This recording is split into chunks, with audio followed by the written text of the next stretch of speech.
வணக்கம். இன்னைக்கு 10th புக்கில் உள்ள 2வது story the night the ghost got in அப்படிங்கிற ப்ரோஸ் தான் பார்க்க போகிறோம். இந்த ஸ்டோரியோட ஆத்தர் யாருன்னு பார்த்தா அமெரிக்காவை சேர்ந்த ஜேம்ஸ் குரோவர் தர்பர் அப்படிங்கிறவர் தான். இவர் வெறும் ரைட்டர் மட்டும் கிடையாது, இவர் பயங்கர ஃபேமஸான கார்ட்டூனிஸ்ட், ஆத்தர், ஹியூமரிஸ்ட், ஜேர்னலிஸ்டாகவும் இருந்திருக்காரு, பிளே ரைட்டராகவும் இருந்திருக்காரு. இவரோட பீரியடில் இவரோட கார்ட்டூன்ஸும் ஷார்ட் ஸ்டோரிஸும் ரொம்பவே பிரபலமாக இருந்திருக்கு. இது மட்டும் இல்லாமல் இவர் நகைச்சுவையாக ஸ்டோரிஸ் எழுதுறதுல வல்லவர்.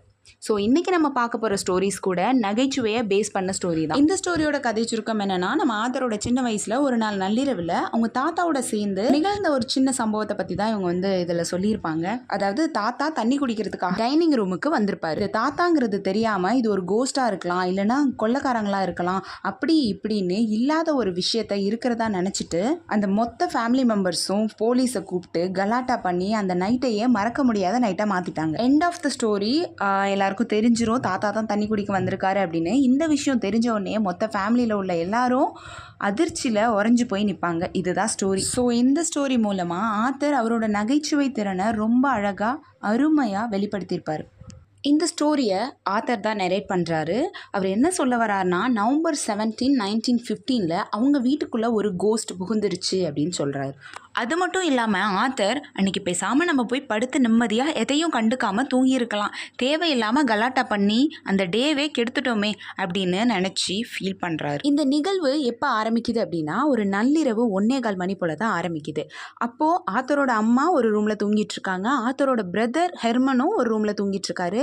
இப்போ ஆத்தரோட தாத்தா அட்டிக்கில், அதாவது மேல் மாடி அறை இல்லைனா பரன் அப்படின்னு சொல்லுவோம் இல்லையா, அங்கே ஒரு பழைய வால்நட் கட்டில் படுத்து தூங்கிட்டு இருக்காரு. ஸோ இந்த கட்டில் ஆத்தரோட அப்பா மேலே ஒரு தடவை விழுந்தது அப்படிங்கிற விஷயத்த இந்த இடத்துல மென்ஷன் பண்ணியிருக்காங்க. இங்கே நம்ம ஆத்தர் அவரோட ரூமில் பாத்ரூமில் குளிச்சிட்ருக்காரு. ஸோ குளிச்சிட்ருக்கும் பொழுது டைனிங் ரூமில் இருந்து யாரோ நடந்து போகிற மாதிரியான காலடி சத்தம் இவருக்கு கேட்குது. இவர் வேக வேகமாக குளிச்சுட்டு பாத் டப்பை விட்டு வெளியில் வந்து அவரோட பாத்ரூம் டோரை ஓப்பன் பண்ணுறாரு. இந்த பாத்ரூம்லேருந்து வர வெளிச்சம் டைரெக்டாக அந்த டைனிங் ரூமை போகிற மாதிரி தான் இந்த வீடு அமைஞ்சிருக்கும். இந்த வெளிச்சம் இந்த டைனிங் ரூமில் உள்ள பிளேட்டில் பட்டு ஒரு மாதிரி மங்கலான வெளிச்சமாக தெரியுது. அதை மட்டும்தான் ஆத்தரால் பார்க்க முடியுது. எக்ஸாக்டாக அந்த டைனிங் டேபிளை அவரால் பார்க்க முடியும். கண்டினியூஸாக ஆத்தருக்கு அங்கேருந்து சவுண்டு வந்துக்கிட்டே தான் இருக்குது. அந்த டேபிளையே சுற்றி சுற்றி நடக்கிற மாதிரியான சவுண்டு அவருக்கு கேட்டுக்கிட்டே இருக்குது. நடந்துகிட்டே இருக்கும்போது காலில் ஏதோ பலகை பட்ட மாதிரி க்ரீச் அப்படின்னு ஒரு சவுண்டு வருது. இங்கே ஆத்தர் என்ன நினைக்கிறாருன்னா, யூஎஸில் இண்டியானாபோலிஸ் சிட்டிக்கு போன அவரோட அப்பாவும் அவரோட பிரதர் ராயும் எந்த நேரம் வேணாலும் திரும்பி வரலாம், ஒருவேளை அவங்க வந்திருக்கலாமோ அப்படின்னு நினைக்கிறாரு. மறுபடியும் என்ன நினைக்கிறாருனா, ஒருவேளை கொள்ளைக்காரங்க நம்ம வீட்டுக்குள்ளே புகுந்திருப்பாங்களோ அப்படின்னு நினைக்கிறாரு. ஃபைனலாக இவர் என்ன நினைக்கிறாருனா, எதுவுமே கிடையாது, இது ஒரு ஆவி தான் நம்ம வீட்டுக்குள்ளே புகுந்துருச்சு அப்படின்னு நினச்சிக்கிட்டு இவர் சத்தம் போடாமல் தன்னோட பிரதரோட ஹெர்மனோட ரூமுக்கு போய் ஹெர்மனை எழுப்ப போகிறாரு. ஆத்தர் சத்தமே போடாமல் அவரோட பிரதரை எழுப்புறாரு. அவரோட பிரதரும் ஒரு ஹோப்பே இல்லாத மாதிரி ரொம்ப டயர்டாக இருக்கிற மாதிரியே சவுண்டு கொடுத்துட்டு எழுந்திருக்கிறாரு. அவரோட பிரதர் ஹெர்மன் எப்படின்னா, எப்போதுமே நைட்டில் அவர் என்ன நினச்சிட்டு தூங்குவார்னா, நம்மளை ஏதாவது ஒன்று பிடிச்சிட்டு போயிடும் அப்படிங்கிற ஒரு திங்கிங்லேயே தான் தூங்கிட்டு இருப்பார். ஸோ ஆத்தர் அதனால் ஃபஸ்ட்டு இங்கே வந்திருக்கிறது நான் தான் ஹெர்மன் அப்படிங்கிறத உறுதிப்படுத்துகிறாரு நம்மளோட ஹெர்மன் கிட்ட ஆத்தர் சொல்கிறாரு, டைனிங் ரூம்லேருந்து ஏதோ சத்தம் கேட்டுட்ருக்கு, வா போய் நம்ம என்னன்னு பார்க்கலாம் அப்படின்னு சொல்லிட்டு ஆத்தர் ஹெர்மனோட கையை பிடிச்சி இழுத்து ஸ்டெப்ஸ் வழியாக போகிறார். இவங்க 2 பேரும் படிக்கட்டு மேலேயே நின்றுட்டு டைனிங் ரூமை பார்க்குறாங்க. டைனிங் ரூமில் யாரும் இருக்கிற மாதிரியே தெரியல. இப்போ ஹெர்மன் ஆத்தரை ஒரு எச்சரிக்கை கொடுக்குற மாதிரி பார்க்குறாரு. ஏன்னா ஆத்தர் குளிச்சுட்டு அப்படியே ஒரு டவலை மட்டும் கட்டிட்டு வந்து நிற்கிறாரு. சரி அப்படின்னு சொல்லிட்டு ஹெர்மன் இப்போது எனக்கு தூக்கம் வருது, நான் போய் மறுபடியும் தூங்க போகிறேன் அப்படின்னு சொல்லிட்டு அவரோட பெட்ரூமுக்கு போகிறாரு. ஆனால் ஆத்தர் அவரை விட மாட்டுறாரு. அந்த நேரத்தில் அந்த டைனிங் ரூம்ல இருந்து மறுபடியும் அந்த சத்தம் வேகமாக ஓடுற மாதிரி கேட்குது. கொஞ்ச நேரம் கழிச்சு அந்த காலடி தடங்கள் படிக்கட்டில் மேலே ஏறி ஓடுற மாதிரி கேட்குது. இந்த 2 பேரும் மறுபடியும் வந்து பார்க்குறாங்க. அவங்களால யாரையுமே பார்க்க முடியல. ஆனால் அந்த சத்தம் மட்டும் தொடர்ந்து அவங்களுக்கு கேட்டுக்கிட்டே இருக்கு. உடனே இவங்க 2 பேரும் ஹெர்மனோட ரூமுக்கு வேகமாக போய் கதவா படார்னு சாத்துறாங்க. சத்தமாக கதவு மூடுற சத்தம் கேட்ட உடனே தூங்கிட்டு இருந்த அவங்க அம்மா முழிச்சிடுறாங்க. வேகமாக எழுந்து வந்த அம்மா, என்ன பசங்களா என்ன பண்ணிட்டு இருக்கீங்க இந்த நேரத்தில், என்ன ஒரே சத்தமாக இருக்குது அப்படின்னு கேட்குறாங்க. ஹெர்மன் தைரியமாக வெளியில் வந்து, ஒன்றும் இல்லைம்மா அப்படின்னு சொல்கிறான். ஒன்றும் இல்லையா, கீழே யாரோ ஓடிட்டு இருந்த மாதிரி சவுண்டு கேட்டுச்சு அப்படின்னு சொல்கிறாங்க. இதுலேருந்து என்ன தெரியுதுன்னா, அம்மாவுக்கும் அந்த சவுண்டு கேட்டிருக்குன்னு தெரியுது. ஆத்தர் கீழே ஸ்டெப்ஸில் படியில் நடந்துக்கிட்டே அவங்க அம்மாவை கொஞ்சம் அமைதிப்படுத்த ட்ரை பண்ணிட்டு இருக்காரு. அம்மாவுக்கு திடீர்னு என்ன தோணுதுன்னா, இது கொள்ளைக்காரங்களோட வேலையாக தான் இருக்கும், அவங்க தான் நம்ம வீட்டுக்குள்ளே புகுந்துட்டாங்க அப்படின்னு நினைக்கிறாங்க. ஆத்தர் இங்கே ஹெர்மன் நீயும் வா கீழே போய் என்னன்னு பார்த்துட்டு வரலான்னு கூப்பிடுறாரு. ஆனால் ஹெர்மன் நான் அம்மாவை பார்த்துக்கிறேன் அப்படின்னு சொல்கிறான். உடனே நீங்கள் 2 பேருமே போக வேண்டாம், நான் போலீஸை கூப்பிடுறேன் அப்படின்னு சொல்கிறாங்க அம்மா. ஆனால் போலீஸை கூப்பிடுறதுக்கும் ஃபோன் எடுத்து தான் பண்ணணும். ஸோ ஃபோனும் இங்கே கீழே தான் இருக்குது. ஸோ இப்போ எல்லாருக்குமே கீழே போகிறதுக்கு பயமாக இருக்குது. இங்கே அம்மா ஒரு ஐடியா பண்ணியிருக்காங்க. அம்மாவோட ரூமில் ஒரு ஜன்னல் இருக்குது. அந்த ஜன்னல் பக்கத்து வீட்டு பெட்ரூம் ஜன்னலில் ஃபேஸ் பண்ண மாதிரி தான் இருக்கும். இவங்க அவங்களோட ஷூவை எடுத்து இவங்க ஜன்னல் மூலமாக அந்த வீட்டோட ஜன்னல் மேலே எறிகிறாங்க. இந்த ஷூ அந்த ஜன்னலோட கண்ணாடியை உடைச்சிட்டு அந்த ரூமுக்குள்ளே போய் விழுது. அந்த வீட்டில் இருக்கிறவர் போர்ட்வெல், அப்புறம் அவங்களோட ஒய்ஃபும் தான். போர்ட்வெல் வந்து ஒரு ரிட்டையர்ட் என்கிரேவர், அதாவது அவர் செதுக்கிற தொழில் பண்ணுறவர். போர்ட்வெல் சில வருடங்களுக்கு முன்னால் தவறான வழிகளில் போனதுனால அவருக்கு சின்ன சின்ன மைல்டு அட்டாக்லாம் அப்பப்போ வரும் அப்படின்னு இங்கே மென்ஷன் பண்ணியிருக்காங்க. இவருக்கு மட்டும் இல்லாமல் அங்கே பக்கத்தில் வாழ எல்லாருக்குமே சம் கைண்ட் ஆஃப் அட்டாக் இருக்கிறதா இங்கே மென்ஷன் பண்ணி சொல்லியிருக்காரு ஆத்தர். டைம் பார்த்தா இப்போ 2 o'clock ஆகிடுச்சு. மூன்லெஸ் நைட்டாக இருக்குது, பயங்கர இருட்டாக இருக்குது. ஸோ இந்த ஜன்னலில் அந்த ஷூ வந்து விழுந்தோன்னே போர்ட்வெல் வந்து அந்த ஜன்னல் கிட்ட வராரு. போர்ட்வெல்லோட ஒய்ஃப் என்ன சொல்கிறாங்கன்னா, இந்த மாதிரிலாம் இங்கே நடந்துட்டுருக்கு, நம்ம இந்த வீட்டை விற்றுட்டு நம்ம பியூரியாவுக்கே நம்ம திரும்ப போயிடலாமா அப்படின்னு சொல்கிறாங்க. இதெல்லாம் எப்போ நடந்துட்டு இருக்குன்னா, ஆத்தரோட அம்மா திருடங்க திருடங்க அப்படின்னு கத்துறதுக்கு முன்னாடி நடக்குது. ஆத்தருக்கும் இங்கே வந்து என்னன்னா, இது திருடங்க இல்லைம்மா, இது பேய், நம்ம வீட்டுக்குள்ளே பேய் புகுந்திருக்கு அப்படின்னு சொல்கிறதுக்கு பயம். ஏன்னா அவங்க அம்மாவுக்கு திருடங்களை விட பேய் அப்படின்னா தான் ரொம்ப பயம். இங்கே கத்திட்டு இருக்கிறத பார்த்த போர்ட்வெல் ஒருவேளை அவர் வீட்டுக்குள்ளே தான் திருடங்க பூந்துட்டாங்க அப்படின்னு நினச்சிட்டு பக்கத்தில் உள்ள எக்ஸ்டென்ஷன் ஃபோனை எடுத்து போலீஸ்க்கு இன்ஃபார்ம் பண்ணிடுறாரு. போர்ட்வெல் என்ன பண்ணுறாருன்னா, இப்போ இன்ஃபார்ம் பண்ணி முடிச்சுட்டு அவர் இந்த ஜன்னலை விட்டு உள்ளே போயிடுறாரு. இதை பார்த்த நம்ம ஆத்தரோட அம்மா மறுபடியும் இன்னொரு ஷூவை எடுத்து அவரோட ஜன்னலில் தூக்கி போட போகிறாங்க. ஆனால் ஆத்தர் வந்து அதை தடுத்துடுறாரு. ஏன்னா அதுக்கான தேவை இப்போ கிடையாது. லேட்டராக ஆத்தரோட அம்மா என்ன சொல்கிறாங்கன்னா, இப்படி அடுத்த வீட்டு ஜன்னலில் ஷூவை தூக்கி எறிகிறதும் ஒரு த்ரில்லாக தான் இருக்குது அப்படின்னு சொல்கிறாங்க. என்ன ஒரு ஹியூமர் சென்ஸ் பார்த்தீங்களா நம்ம ஆத்தரோட அம்மாவுக்கு இங்கே. ஸோ போலீஸ் எல்லாம் இன்ஃபார்ம் பண்ண கொஞ்ச நேரத்திலே வந்துடுறாங்க. எவ்வளோ பேர் வந்திருக்காங்கன்னா, ஒரு ஃபோர்ட் செடான் கார் ஃபுல்லாக, அப்புறம் மோட்டர் சைக்கிளில் 2 பேர் வந்திருக்காங்க, அப்புறம் அந்த பேட்ரோல் வாகனம்னு சொல்லுவோம் இல்லையா, அதில் ஒரு 8 பேரும் ஒரு சில ரிப்போர்ட்டர்ஸும் சேர்ந்து வந்திருக்காங்க. இவங்க என்ன பண்ணுறாங்கன்னா, ஆத்தர் வீட்டு கதவை தட்ட ஆரம்பிக்கிறாங்க. அப்புறமா ஃப்ளாஷ் லைட்லாம் அடித்து எங்கே பார்த்தாலும் ஃப்ளாஷ் லைட் அடிச்சு பார்க்குறாங்க. அப்புறம் இவங்க வீட்டுக்கும் போர்ட்வெல் வீட்டுக்கும் இடையில உள்ள பகுதியிலெல்லாம் டார்ச் லைட்டை அடிச்சு பார்க்குறாங்க. ஸோ போலீஸ் இப்போ கதவை தட்டி, கதவை ஓப்பன் பண்ணுங்க, நாங்கள் ஹெட் ஆஃபீஸ்லேருந்து வந்திருக்கோம் அப்படின்னு சொல்கிறாங்க. ஆத்தர் என்ன நினைக்கிறாருன்னா, கதவை போய் திறந்தா நம்ம போலீஸ் எல்லாருமே உள்ளே வந்துடலாம் அப்படின்னு நினச்சி போக போகிறாரு. ஆனால் அவங்க அம்மா, நீ எங்கேயும் போகக்கூடாது, நீ ஒன்றும் போக தேவையில்ல, பாரு நீ வந்து வெறும் துண்டு தான் கட்டிட்டு நிற்கிற அப்படின்னு சொல்லி ஆத்தரை பார்த்து சொல்கிறாங்க. உடனே ஆத்தர் டவலை வந்து இறுக்கமாக கட்டிக்கிறாரு. அதுக்கப்புறம் சொல்கிறாங்க, அம்மா நீ கீழே போனீங்கன்னா நீ செத்துருவ, அதனால நீ போகாத அப்படின்னு சொல்கிறாங்க. இந்த பக்கம் போலீஸ் மேலாம் மூவியில் வர மாதிரி கதவை உடைச்சிட்டு உள்ளே வந்துடுறாங்க. ஸோ இந்த மாதிரி உடைச்சிட்டு உள்ளே வரதுனால அந்த கதவுல உள்ள மரம் அப்புறம் கண்ணாடி எல்லாம் உடஞ்சி இந்த ஹாலில் விழுது. இல்லை நுழைஞ்ச போலீஸ் எல்லா இடத்துலையுமே லைட்டு அடித்து பார்க்குறாங்க. ஹாலில் பார்க்குறாங்க, டைனிங் ரூமில் பார்க்குறாங்க, டைனிங் ரூம் உள்ள வழியில் பார்க்குறாங்க, ஃப்ரண்ட்டு பேக்னு எல்லா இடத்துலையும் தேடி பார்க்குறாங்க.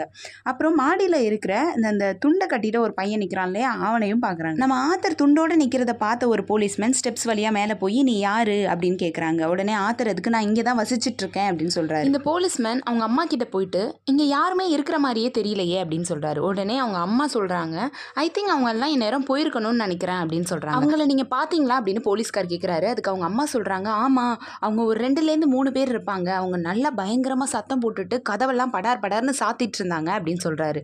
அதுக்கு போலீஸ் என்ன சொல்கிறாருன்னா, இது என்ன ரொம்ப வேடிக்கையாக இருக்குது, ஏன்னா உங்கள் வீட்டு தாழ்பால் எல்லாமே உள்பக்கமாக தாழ் போட்டிருக்கு, எப்படி வெளியிலேருந்து ஒருத்தவங்க உள்ளே வர முடியும் அப்படின்னு கேட்குறாரு. படிக்கட்டுக்கு கீழே இருக்கிற போலீஸ்மேன்லாம் அவங்க வேலையை பார்த்துட்டு இருக்காங்க. அங்கே எல்லா இடத்துலையுமே போலீஸ் இருக்காங்க. அங்கே உள்ள டோர்ஸ் எல்லாமே திறந்துருக்கு, அந்த விண்டோஸ் டோர் எல்லாம் திறந்துருக்கு, ஃபர்னிச்சர்லாம் அங்கேயும் இங்கேயும் களைஞ்சு கிடக்கு, விழுந்து கிடக்கு, பெட்டெல்லாம் இழுத்து வெளியில் போட்டுடுறாங்க, அப்புறம் வந்து கபோர்டில் உள்ள திங்ஸ் எல்லாமே களைஞ்சு கிடக்கு, அப்புறம் சூட் கேஸ் எல்லாம் இழுத்து வெளியில் எடுத்து போட்டுடுறாங்க. இந்த மாதிரி டோட்டல் ஹவுஸே வந்து அலங்கோலமாக கிடக்கு. 6 போலீஸ் வந்துட்டு அந்த இருட்டில் இருந்து வெளியில் வந்து ஸ்டெப்ஸில் ஏறி மேலே வராங்க.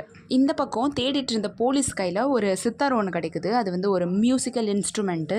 அந்த சித்தார் வந்து நம்ம ஆத்தரோட பிரதர் ராய்க்கு ஒரு டோர்னமெண்ட்டில் ப்ரைஸாக கிடச்சது தான். ஸோ இதை வந்து போலீஸ் எடுத்துகிட்டு போயிட்டு ஆத்தர்கிட்ட கேட்குறாரு, இது என்னது அப்படின்னு. இது ஒரு சித்தார், இது ரொம்ப ஓல்டு, ரொம்ப பழமையானது, எங்கள் கிட்ட முன்னாடி ஒரு பிக் இருந்தது, அது இது மேலே தான் தூங்கும் அப்படின்னு சொல்கிறாரு. இவர் சொல்கிறத பார்த்தோன்னே அந்த போலீஸ்கார் என்ன இவர் எப்படி சொல்கிறாரு அப்படின்னு விசித்திரமாக நம்ம ஆத்தரையே பார்த்துட்டு இருக்காங்க. உடனே ஆத்தர் நினைக்கிறாரு, இதை நம்ம சொல்லியிருக்க கூடாதோ அப்படின்னு அவர் நினச்சி பார்க்குறாரு. அந்த ஆட்டிக்கில் தாத்தா திரும்பி படுத்திருக்காரு அந்த கட்டிலில். அந்த சவுண்டு போலீஸ்காரங்களுக்கு கேட்குது. அது என்ன அப்படின்னு கேட்குறாரு போலீஸ்காரு. அதுக்கு நம்ம ஆத்தர் பதில் சொல்கிறதுக்குள்ள சில போலீஸுங்க எல்லாம் கடகடன்னு அந்த மேல் மாடிக்கு ஓடுறாங்க. தாத்தா ரூமில் என்ன பண்ணுறாருன்னா, அவர் எப்படி இருக்காரு ஃபஸ்ட்டு அப்படின்னா, ஒரு லாங் நைட் கவுன் போட்டிருக்காரு, ஒரு கேப் போட்டிருக்காரு, ஒரு உலன் பேண்ட் போட்டிருக்காரு, அதுக்கப்புறமா ஒரு லெதர் ஜாக்கெட் போட்டுட்டு அவர் அந்த கட்டிலில் படுத்து தூங்கிட்டு இருக்காரு. இங்கே போலீஸ்காரங்களாம் தாத்தாவோட ரூமுக்கு வந்துட்டு, ஓகே இவர் வந்து இந்த வீட்டில் உள்ளவர் அப்படின்னு கண்டுபிடிச்சிட்டாங்க. ஆனால் அதை சொல்கிறதுக்கு முன்னாடி தாத்தா என்ன நினச்சிட்டாருன்னா, சொல்கிறாருன்னா, அமெரிக்கன் சிவில் வாரில் ஜெனரல் மேடேவும் ஸ்டோன்வெல் ஜாக்சனும் எதிரெதிர் அணியில் இருந்தாங்க இல்லையா, இந்த போலீஸ்காரங்கெல்லாம் ஜெனரலோட ஆட்களுன்னும் இவங்க ஸ்டோன்வெல் ஜாக்சனுக்கு பயந்து போய் தாத்தாவோட அட்டிக்கில் மறைஞ்சிருக்கிறதுக்காக வந்திருக்காங்கன்னு நினச்சிட்டாரு. பயங்கரமாக கோவமான தாத்தா என்ன பண்ணார்னா, கோழை நாய்களை எல்லாம் வெளியில் போங்க, சண்டை போடுறதுக்கு பயந்துட்டு கோழை மாதிரி என்னோட அட்டிக்கில் வந்துட்டு ஒளிஞ்சிருக்கீங்களே அப்படின்னு சொல்லிட்டு எல்லாரையும் கத்துறாரு. இப்போது தாத்தா என்ன பண்ணுறாருனா, இந்த சித்தரை கண்டுபிடிச்சார் இல்லையா ஜோ அப்படிங்கிற போலீஸ்காரு, அவரை வந்து தலையில் பயங்கரமாக அடித்து அவர் மயங்கி கீழே விழுந்துடுறாரு.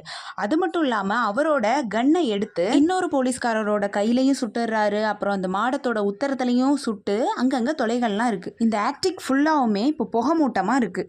எல்லா போலீஸ்காரனும் தாத்தா உள்ளே விட்டு கதவு தாழ்பால் போட்டுட்டு ஓடி வந்துடுறாங்க கீழே. போலீஸ்காரவங்க போன பிறகும் தாத்தா 1-2 தடவை சுட்டுட்டு மறுபடியும் போய் படுத்து தூங்கிடுறாரு. இப்படி தலை தெறிக்க ஓடி வந்த நம்ம போலீஸுங்க கிட்ட ஆத்தர் என்ன சொல்கிறாருன்னா, அவர் தான் எங்கள் தாத்தா அப்படின்னு சொல்கிறாரு. அவர் ஏன் சுட்டாருங்கிற கதையையும் நம்ம ஆத்தர் அவங்களுக்கு எக்ஸ்பிளைன் பண்ணுறாரு. அதுக்கு ஜோ அப்படிங்கிற போலீஸ் என்ன சொல்கிறாருன்னா, உண்மையிலேயே இவர் தான் தப்பிச்சு வந்திருப்பார் போல இருக்கு அப்படின்னு சொல்கிறாரு. இப்போ போலீஸ் யாருக்குமே இந்த இடமே பிடிக்கல சுத்தமாக. மறுபடியும் ஒரு தடவை ஃபைனலாக எல்லாரும் வந்து எல்லாத்தையும் தேடி பார்க்குறாங்க. ஸோ ஆத்தர் இப்போ வந்து என்ன ட்ரெஸ் போட்டிருக்காருன்னா, அவங்க அம்மாவோட ஒரு ட்ரெஸ் தான் போட்டிருக்காரு. ஏன்னா அவருக்கு இந்த இருட்டில் எந்த ட்ரெஸ்ஸுமே கிடைக்கும். ஒரே ஒரு ரிப்போர்ட்டர் மட்டும் நம்ம ஆத்தர் கிட்ட வந்து அவர் ஒரு சந்தேகத்திலேயே வந்து இங்கே என்ன தான் நடந்தது அப்படின்னு சொல்லுங்க அப்படின்னு கேட்குறாரு. நம்ம ஆத்தர் எப்படி வெளிப்படையாக பதில் சொல்கிறாருன்னா, இங்கே வந்து ஆவி இருந்தது அப்படின்னு சொல்கிறாரு. இதை கேட்ட அந்த ரிப்போர்ட்டர் உடனே இவர் ஒரு மாதிரி ரொம்ப நேரமாக பார்த்துட்டே இருந்தார். அதாவது எப்படி பார்த்தாருன்னா, இப்போ நம்ம ஒரு ஸ்லாட் மிஷினில் காயினை போட்டுட்டு எப்படி நம்ம வெயிட் பண்ணிகிட்ருப்போம் அதே மாதிரியே பார்த்துட்டு இருந்தார். இப்போ ஜோ போலீஸோட கன்று வந்து தாத்தா கிட்ட இருக்குது, அதை போய் நான் வாங்கிட்டு வரேன் அப்படின்னு ஒரு போலீஸ் சொல்கிறாரு. அதுக்கு ஜோ சொல்கிறாரு, நீ மட்டும் தான் போறியா அப்படின்னு கேட்குறாரு. இதை கேட்டுட்டு இருந்த நம்ம ஆத்தர், நீங்கள் இப்போ போங்க, நான் காலையில் உங்களுக்கு வந்து உங்களோட கன்னை கொண்டு வந்து ஸ்டேஷன்லேயே தரேன் அப்படின்னு சொல்லி அவங்கள அனுப்பி வைக்கிறாங்க. கையில் குண்டடிப்பட்ட போலீஸும் கையை பிடிச்சிக்கிட்டே அவர் திட்டிக்கிட்டே வெளியில் போயிட்டுருக்காரு. அதை பார்த்து அவங்க அம்மா அவருக்கு என்னாச்சு அப்படின்னு கேட்குறாங்க. அதுக்கு நம்ம ஆத்தர் சொல்கிறாரு, அவரை நம்ம தாத்தா சுட்டுட்டாரு. எதுக்காக சுட்டாரு அப்படின்னா, அவங்கெல்லாம் ஓடி வந்த ஆர்மி குரூப் அப்படின்னு நினச்சிட்ருக்காரு, அதனால சுட்டுட்டாரு அப்படின்னு சொல்கிறாங்க. அதுக்கப்புறமா அம்மா சொல்கிறாங்க, அவர் ஒரு நைஸ் லுக்கிங் யங் மேனாக இருந்தார் அந்த போலீஸ்கார் அப்படின்னு சொல்கிறாங்க. ஸோ இந்த கலாட்டாலாம் முடிஞ்சு காலையில் ஆகுது. டைனிங் ரூமில் எல்லாருமே பிரேக்ஃபாஸ்ட்டுக்கு உட்காந்துருக்காங்க. நம்ம தாத்தா எப்படி உட்காந்துருக்குன்னா, நல்லா ஃப்ரெஷ்ஷான டெய்ஸி ஃப்ளவர் மாதிரி அவர் ஃபேஸ் இருக்குது. இவங்க எல்லாமே நினச்சிட்டு இருப்பாங்க தாத்தா நைட்டு நடந்த எல்லாத்தையும் மறந்துருப்பார். ஆனால் தாத்தா எல்லாத்தையுமே ஞாபகம் வச்சுட்டு இருந்திருப்பார். அவரோட 3வது கப் காஃபியை குடிக்கும் போது தான் அவர் ஹெர்மனையும் ஆத்தரையும் பார்த்து கேட்குறாரு, நேற்று நைட்டு ஏன் அவ்வளோ போலீஸ் வந்திருந்தாங்க அப்படின்னு கேட்குறாரு. அது மட்டும் இல்லாமல் உங்களுக்கு எல்லாம் கொஞ்சமாவது ஒரு பொறுப்பு இருக்கா? என் பெட்டுக்கு பக்கத்தில் ஒரு பாட்டில் தண்ணி வச்சா நீங்கள் என்ன குறைஞ்சா போயிடுவீங்க? நீங்கள் என்னைக்காவது ஃபீல் பண்ணியிருக்கீங்களா? தாகத்தில் இருக்கிற ஒரு மனுஷன் நடுராத்திரியில் டைனிங் ரூமில் போய் தண்ணியை தேடுறது எவ்வளோ கஷ்டம்னு உங்களுக்கு தெரிஞ்சிருக்கா அப்படின்னு கேட்குறேன். ஸோ இப்போ தான் எல்லாருக்குமே தெரிய வருது நைட்டு டைனிங் ரூமில் நடந்துட்டு இருந்தது தாத்தான்னு. இந்த ஷாக்கிங்லேயே இந்த ஸ்டோரி முடிஞ்சிடும். அதாவது இல்லாத ஒரு விஷயத்தை இருக்கிறத இமேஜின் பண்ணி எல்லாரையும் தொல்லை கொடுத்து அந்த நைட்டையே செம்மையாக கலாட்டா பண்ணி வச்சுருப்பாங்க இந்த ஃபேமிலி. இந்த ஸ்டோரிக்கான ஹைலைட்டட் பாயிண்ட்ஸ் இதோ.